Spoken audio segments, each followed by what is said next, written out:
हाँ, फिर अच्छे कर्म करते हैं ना, धर्म की क्या जरूरत है। और उसको समझने से पहले समझते हैं कि किस धर्म की बात हो रही है। गुरु अर्जन देव जी महाराज कहते हैं, सर्व धर्म में श्रेष्ठ धर्म, हर को नाम जप निर्मल कर्म। सभी धर्मों में श्रेष्ठ धर्म वह है जिसमें हरि का नाम जपा जाता है और उसी हरि के नाम के फलस्वरूप कर्म निर्मल होते हैं।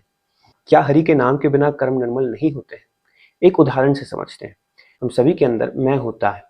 वह मैं जब हमला करता है, हम दो रास्ते में से एक रास्ता चुनते हैं।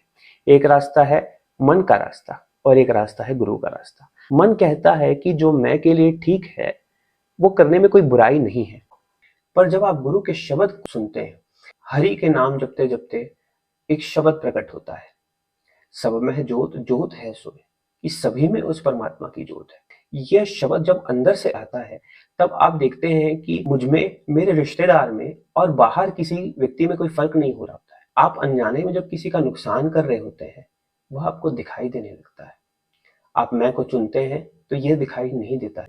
मैं यहाँ कंपाउंड हो जाता है और ताकत मिल जाती है। दोबारा जब आपके पास अहंकार हमला करता है, आप मैं को दोबारा चुनते हैं और उसमें कोई परेशानी अब नहीं होती है। अब छल भी आसान लगने लगता है। ना सिर्फ कारोबारी जीवन में, पर निजी जीवन में भी ऐसा होता है। डिवोर्स रेट्स, ब्रेकअप्स, चीटिंग, ये सारा कुछ जो इतना बढ़ रहा है, किसी को हर्ट कर देते हैं, आप आगे बढ़ जाते हैं, तो मैं को चुनने की वजह से हो रहा है। अब मैं को इतनी ताकत मिल चुकी है कि वह समझता है कि जो भी मैं करना चाह रहा है वो ठीक है। पर यहाँ पे अगर आप फिर गुरु के शब्द को सुनते हैं, सत्य के और करीब चले जाते हैं। सत्य के और करीब जाने से ज्ञान प्रकाश होता है। ज्ञान प्रकाश के बाद एक और मौका होता है, आप मैं को चुन सकते हैं, क्योंकि ज्ञान आपको कह रहा है कि आपको सब पता है। फिर आपका रास्ता वहीं से, जैसे कि एक मनमुख का रास्ता शुरू होता है, जिसने मन की सुनी थी, आपका रास्ता फिर वैसे ही शुरू हो जाता है। फिर आपका मैं कंपाउंड हो सकता है। आप अगर आपने यहाँ पे मैं को चुना था, फिर मैं को चुनना कोई बुरा नहीं लगता। किसी और का खाना, किसी और पराई स्त्री को या पुरुष को देखना, यह भी बुरा नहीं लगता। और यह मैं और कंपाउंड होता जाता है। कंपाउंड होते होते आप अपराध की तरफ भी चले जाते हैं। क्या होता है? मनमुख, कूड़ बोल बोल डुब्बे।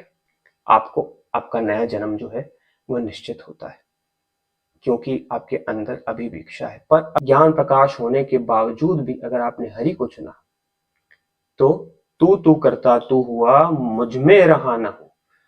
कबीर साहब जैसे कहते हैं, तू करता तू हुआ, अब मुझ में अहम रहा ही नहीं। क्या हुआ? राम कबीरा एक भय है, कोई ना सके पहचाने। वाहिगुरु जी का खालसा, वाहिगुरु जी की फतेह।